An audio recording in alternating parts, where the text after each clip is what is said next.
यह स्टोरी है पारिवारिक स्टोरी सास बहू की खटपट। स्टोरी काफ़ी अच्छी है और सीख देने वाली स्टोरी है। छोटे से उपाय ने रोज की समस्या को एक चुटकी में दूर कर दिया। रंगीता की अपनी बहू रेशम से रोज खटपट होती, घर एक और उसके संचालक दो, लेकिन इस मुश्किल को कैसे कम किया जाए। शंकर जी ने रंगीता को पेंशन दिलाकर आसानी से हल कर दिया। और ये क्या, आज खाने में फिर से गोभी बना ली? बाबूजी को और तुम्हारे ससुर जी को गोभी पसंद नहीं है। मुझे भी एसिडिटी और गैस रहती है, तो शाम के खाने में इतनी तीखी सब्जी मत बनाया करो।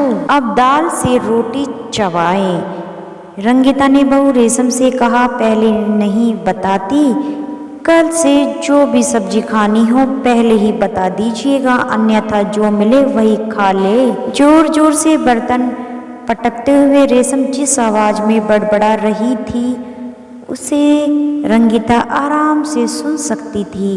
अरे बर्तन क्यों पटक रही हो? पता है ना घर में तुम्हारे दादा ससुर जय शंकर जी बैठे हैं, थोड़ा बड़े बुजुर्गों का भी लिहाज किया करो। और ये नई क्रोकरी और पुरानी क्रोकरी मिक्स क्यों कर दी? मेहमानों के लिए अलग और बेटी दामाद या दूसरे खास रिश्तेदार आए तो उनके लिए अलग सजा कर रखी थी। और तुमने क्या हाल कर दिया इनका? साज सज्जा की बिल्कुल भी समझ नहीं है बहू तुम में। रंगीता ने चिढ़ते हुए शोकेस में बर्तन निकालते हुए कहा, एक तो काम करो ऊपर से सुनो, खुद तो मेहमानों के सामने जाकर बैठ जाएंगी। ये नहीं कि मैं भी कुछ कर लूं। कभी चाय कभी नाश्ता, थक जाते हुए ये सब करते।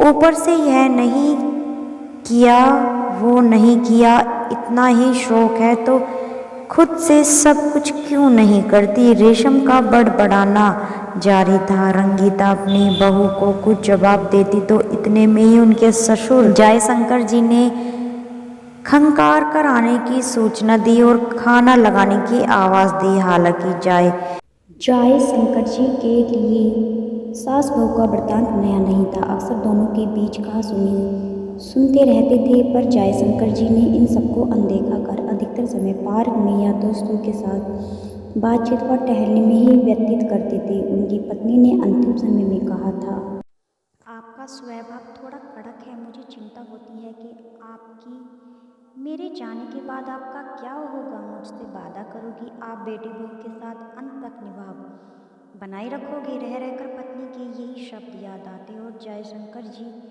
भी कितना भी घर में क्लेहो बोलते ही नहीं थे। वो सिर्फ यही सोचते थे कि अब उम्र ही कितनी शेष रह गई है, वो क्यों बेकार में घर के काम में दखलंदाजी करे। उनकी पत्नी ने यह अचूक मंत्र जो दिया था, एक चुप सो सुख, बस वो उसी पर अमल करते थे। रंगीता ने सिर पर पल्लू लिया और ससुर जी को थाली परोसने चली गई। आखिर कब तक ये फूल ताज़ा रहेंगे? हर चीज़ की एक अवधि होती है। अब देखो ना, कुछ साल पहले मेरा भी कहाँ मन था कि मैं बैंक की नौकरी छोड़ूं। सोचता था थोड़ा बच्चों के लिए, घर परिवार के लिए और काम कर लूं, पर फिर सोचा आखिर ज़िंदगी वही 9 से 5 में व्यतीत कर दूं। आखिर अपने लिए कब जीना सीखूंगा। उन्होंने कहा कि तुम्हें भी एक सलाह देना चाहता हूँ बहू, अब तुम भी रिटायरमेंट ले लो। रिटायरमेंट में मतलब? रंगीता अटकते हुए बोली, हाँ बहू, मैं रोज़ तुम्हारी और छोटी बहू की बातचीत सुनता हूँ। तुम भी समझदार हो और वो बच्ची भी। तुम लोग बातचीत कम और कलह ज़्यादा करते हो। देखो, ये साफ नहीं किया, ये ऐसे नहीं किया, वो वैसे नहीं किया। घर को ऐसी चमकाना वगैरह, ऐसी छोटी छोटी और बेतुकी बातों से तुम अपना खून जलाती हो। तुमने इस घर को 30 साल अपनी मर्जी से चलाया है ना, जो तुम्हें साज सज्जा पसंद थी, जैसे तुम सामान को रखती थी, तो अब बहू को भी उसके हिसाब से करने दो ना। देखो जब तुम आई थी तो तुम्हारी सास ने तुम्हें घर की बागडोर संभालने को दे दी थी।